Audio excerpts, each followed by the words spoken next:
ناظرین گرامی کا السلام علیکم ورحمۃ اللہ وبرکاتہ۔ آج ہم آپ کی خدمت میں عرض کریں گے کہ انتظار فرج کے اثرات کیا ہیں، انسان کے اوپر اس کے کیا اثرات ہیں، ایک منتظر کے اوپر کیا اثرات ہیں۔ کیا یہ منتظر کو سست اور کاہل بناتا ہے یا اس کے اندر حرکت اور فعالیت لے کے آتا ہے؟ کیا یہ انسان کو امید بخشتا ہے اور قوت بخشتا ہے، یا یہ ایک نشے کی مانند ہے؟ آیا کوئی چارہ ہے کہ جو آج ایک ڈپریشن اور فرسٹریشن جوانوں میں پائی جاتی ہے، وہ ڈپریشن اور فرسٹریشن کسی طریقے سے وہ ختم کی جا سکتی ہے یا نہیں کی جا سکتی؟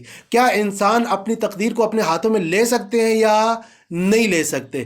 ان سب سوالوں کے جواب کے ساتھ آج ہم آپ کی خدمت میں حاضر ہیں۔ آپ ویڈیو کو آخر تک دیکھیے گا۔ آئیے ہم اپنی ویڈیو کو شروع کرتے ہیں۔ بسم اللہ الرحمن الرحیم، الحمدللہ رب العالمین، والصلاة والسلام علی خیر خلق محمد و آلہ الطیبین الطاہرین المعصومین، اللہم صلی علی محمد و آل محمد۔ امید ہے کہ آپ بخیر و عافیت ہوں گے۔ انتظار فرج اور مہدویت کے سلسلے کی کڑی کے ساتھ، ایک اور کڑی کے ساتھ ہم آپ کی خدمت میں حاضر ہیں۔ اس سیریز میں ابھی تک ہم نے فرج کا مفہوم، انتظار کا مفہوم اور انتظار فرج کے مبانی آپ کی خدمت میں عرض کیے ہیں۔ ان سب ویڈیوز کے لنکس آپ کو ڈسکرپشن میں مل جائیں گے، اور وقفے سے انشاءاللہ آئی بٹنز میں بھی ہم وہ لگاتے رہیں گے۔ اب ہم آج جو چیز آپ کے سامنے لے کر آئے ہیں، آج جو موضوع آپ کے سامنے لے کر آئے ہیں، وہ یہ ہے کہ یہ جو انتظار فرج ہے، اس انتظار فرج کا ایک تو ٹھیک ہے فرج ہوگا، لیکن فرج ہونے سے پہلے خود اس انتظار کے اثرات کیا ہیں معاشرے پر، یہ ہمیں وہ آج آپ کے ساتھ ڈسکس کرنا ہے۔ ہم آپ کے خدمت میں 5 فوائد کم از کم اس کے بیان کریں گے، اور بھی بہت سارے فوائد ہیں، 5 فوائد ہم آپ کی خدمت میں عرض کریں گے۔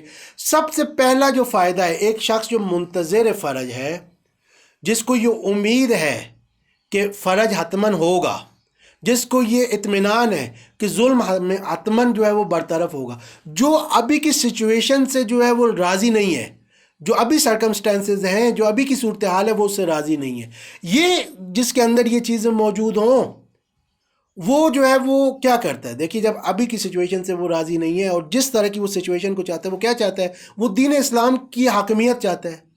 لہٰذا انتظار فرج کا پہلا جو فائدہ ہے وہ کیا ہے؟ وہ انسان فہم دین کے لیے اور شناخت دین کے لیے کوشش کرتا ہے۔ یہ اصل میں کی ورڈ ہے ظہور امام زمان علیہ السلام کا انتظار، کس چیز کا؟ کہ انسان فہم دین اور شناخت دین اپنی بڑھائے، انسان جائے دینی منابع سے، دینی مآخذ سے جائے، دینی کتب کا مطالعہ کرے، اور وہاں پہ دیکھے کہ دین اسلام چاہتا کیا ہے، دین اسلام کی وہ اعلیٰ اقدار کیا ہیں کہ جس کا ہم منتظر ہیں کہ ایک دم وہ پوری دنیا میں ایک دفعہ وہ رائج ہو۔ یہ انسان پہلا فائدہ وہ یہ ہے کہ انسان دین شناسی کی طرف جاتا ہے، انسان اللہ کے دین کو سمجھنے کی کوشش کرتا ہے، انسان اللہ کے پیغام کو سمجھنے کی کوشش کرتا ہے، ان اعلیٰ اہداف کو کہ جن کے لیے فرج اور جن کے لیے ظہور ہونا ہے، ان اعلیٰ اہداف کو سمجھنے کی کوشش کرتا ہے، انبیاء کی تمام تحریک کو سمجھنے کی کوشش کرتا ہے، خود پیغمبر اکرم صلی اللہ علیہ وسلم کی تحریک کو سمجھنے کی کوشش کرتا ہے۔ پس تاریخ اسلام کا کم از کم جا کے مطالعہ کرتا ہے، احکام کا مطالعہ کرتا ہے، اسلامی عقائد کو اچھی طرح سے جاننے کی کوشش کرتا ہے، اسلامی اخلاقی اقدار کو اچھی طرح سے جاننے کی کوشش کرتا ہے، اسلام کے نظریے سیاست کو اور نظریے حکومت کو سمجھنے کی کوشش کرتا ہے، اسلام کے نظریے قانون کو سمجھنے کی کوشش کرتا ہے۔ پس اسلام شناسی اس کا پہلا اثر وہ ظہور کے انتظار کا، وہ اسلام شناسی ہے۔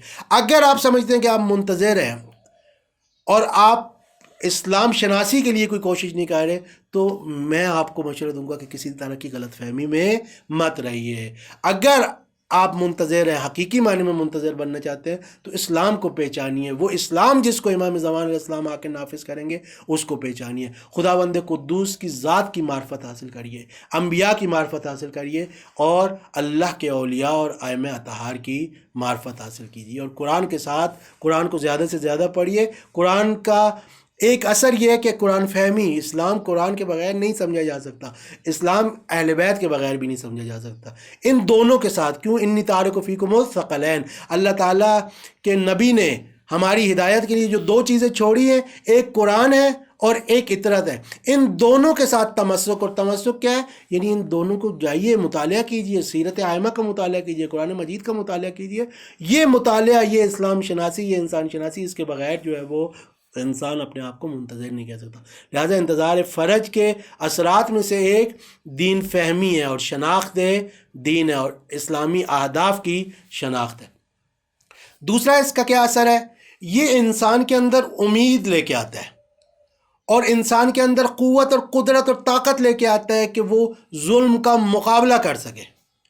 یہ انسان جو ہے وہ جتنے بھی مادی اور معنوی کامیابیاں حاصل کرنا چاہتا ہے، جو الہی اہداف کے راستے میں کامیابیاں ہیں، وہ تمام کے تمام مادی اور معنوی کامیابیوں کے لیے انسان کو اللہ تعالیٰ انتظار کے ذریعے سے امید بخشتا ہے. کہ دیکھیے، جب آپ کو معلوم ہے کہ میں یہ جو جتنی بھی جدوجہد کروں گا، کوشش کروں گا، اگرچہ اس کا ثمرہ میری زندگی بھی نہ نکلے، لیکن آپ کو یہ امید جب ہوتی ہے کہ ایک وقت ایسا آئے گا کہ جب کلمہ الہی کا راج ہوگا، کلمۃ اللہ ہی العلیٰ ہوگا، تو آپ کیا کرتے ہیں؟ آپ کے اندر امید پیدا ہوتی ہے، آپ کے اندر ہمت پیدا ہوتی ہے، آپ کے اندر عزم پیدا ہوتا ہے. اس پختہ عزم کے ذریعے آپ کے اندر ایک قدرت اور طاقت پیدا ہوتی ہے. اس قدرت اور طاقت کے ذریعے سے آپ کام کرتے ہیں. یہ امید جو ہے وہ بہت ضروری ہے. اگر امید نہ ہو، اگر انسان یہ سمجھے کہ یہ زندگی ہمیشہ ایسی ہی رہے گی، ہمیشہ ظلم و جور رہے گا، ہمیشہ انسان مایوس ہو، تو اس کا نتیجہ کیا نکلتا ہے؟ اس کا نتیجہ یہ نکلتا ہے کہ انسان کبھی بھی کوشش نہیں کرتا. لیکن جب امید ہے، جب الہی وعدے پہ یقین ہے، کہ جب اللہ کہتا ہے وَنُرِيدُ أَن نَّمُنَّ عَلَى الَّذِينَ اسْتُضْعِفُوا فِي الْأَرْضِ، جب اللہ تعالیٰ یہ وعدہ کرتا ہے تو یہ وعدہ الہی پورا ہو کے رہے گا.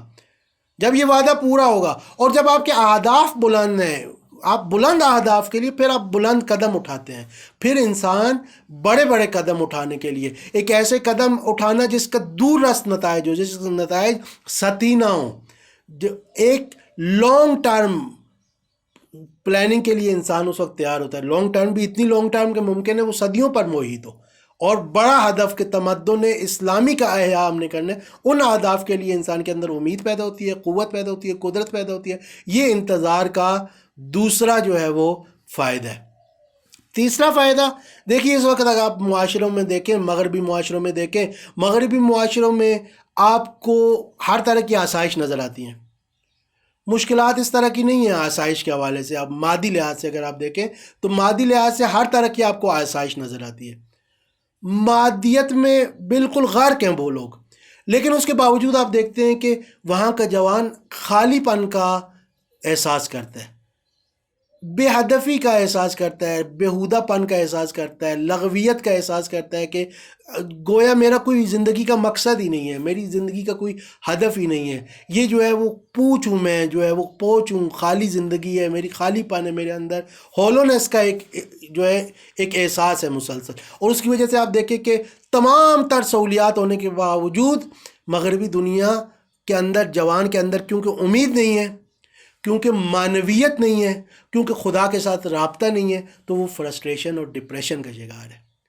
لیکن اگر اس کے برعکس آپ کو یہ معلوم ہو کہ میری زندگی ایک با ہدف زندگی ہے، اگر یہ ہدف میری زندگی میں پورا نہ بھی ہو تو ایک وقت آئے گا انسانی تاریخ میں کہ یہ جو میری جدوجہد ہے یہ بھی اس میں کاؤنٹ ہوگی، اس جدوجہد کا اثر ہوگا.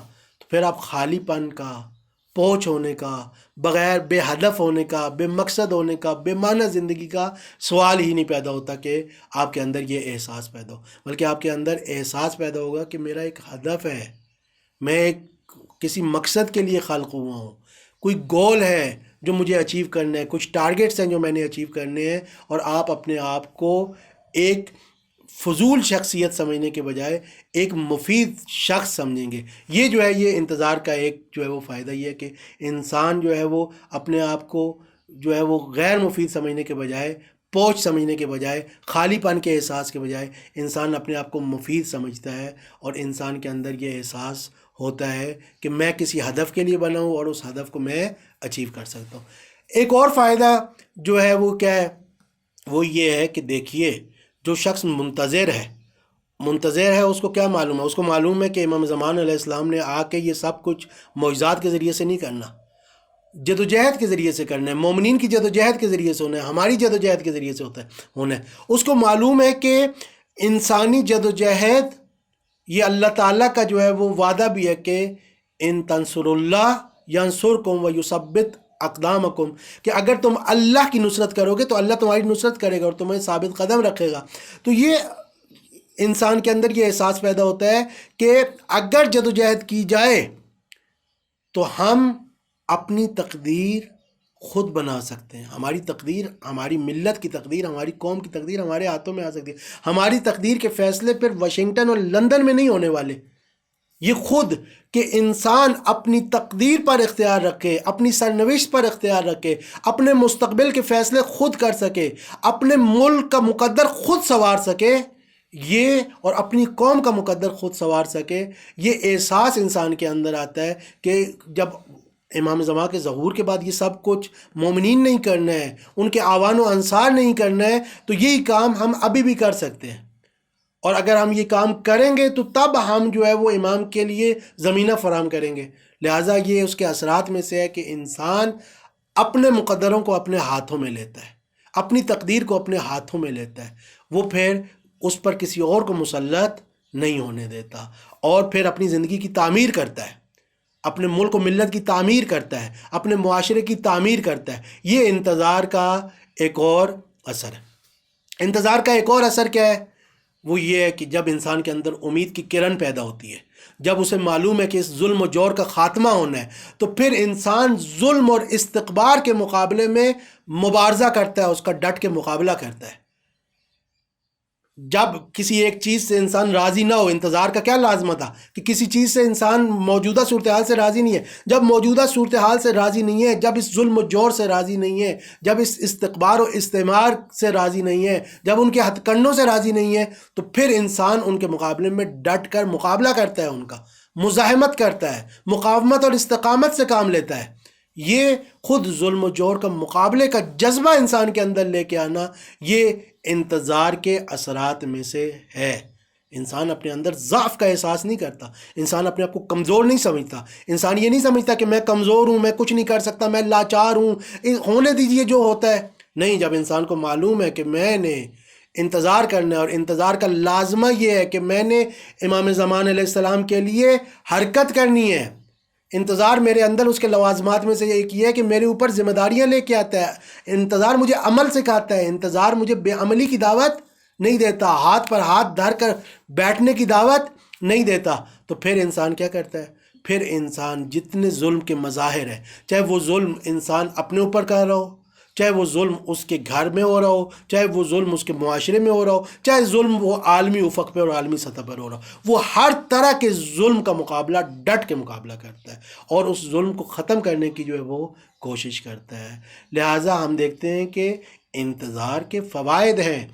یہ جو انتظار فرج کا مفہوم ہے، یہ مفہوم ایسا نہیں ہے کہ جو انسان کو کاہل اور سست بناتا ہو، بلکہ یہ انسان کے اندر امید لے کے آتا ہے، یہ انسان کے اندر سے خالی پن کا احساس ختم کرتا ہے، یہ انسان کو یہ سکھاتا ہے کہ مجھے دین شناسی سیکھنی ہے، مجھے دین سیکھنا ہے، مجھے اسلام کی شناخت حاصل کرنی ہے۔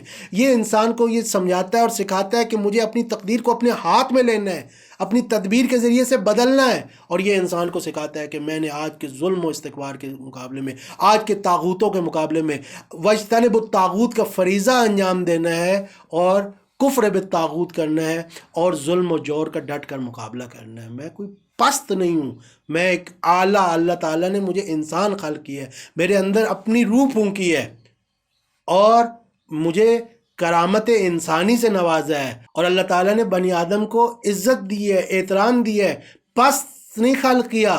لہٰذا وہ اٹھتا ہے اپنے لیے، اپنے حقوق کے لیے ڈٹ کر مقابلہ کرتا ہے۔ یہ انتظار کے فوائد میں سے ہے۔ انشاءاللہ ہم اس کے بعد اگلے جو ہے وہ نشست میں، اگلی کڑی میں اسی سلسلے کی آپ کی خدمت میں عرض کریں گے کہ منتظرین کی ذمہ داریاں کیا ہیں اس دنیا میں۔ یہ تو ہم نے اس کے فوائد جو ہے وہ بیان کیے انتظار کے۔ اب ایک انتظار کرنے والے کی انتظار کے حوالے سے، اپنے معاشرے کے حوالے سے اور امام مہدی کے حوالے سے اس کی ذمہ داریاں کیا ہیں، آپ کومنٹ سیکشن میں اپنے کومنٹس کے ذریعے سے ہماری ویڈیو پہ اپنا فیڈ بیک دے سکتے ہیں۔ اس کے علاوہ آپ کے اگر کوئی سوالات ہوں تو ان سوالات کو بھی آپ کومنٹ سیکشن میں پوچھ سکتے ہیں، اور اگر آپ کو ویڈیو پسند آئی ہو تو آپ اس کو لائک کیجئے، اس کو سبسکرائب کیجئے۔ انشاءاللہ ہم اسی سلسلے کی مزید کڑیوں کے ساتھ آپ کی خدمت میں حاضر ہوں گے۔ تب تک کے لیے اللہ تعالیٰ آپ کا حامی و ناصر ہو۔ والسلام علیکم ورحمۃ اللہ وبرکاتہ۔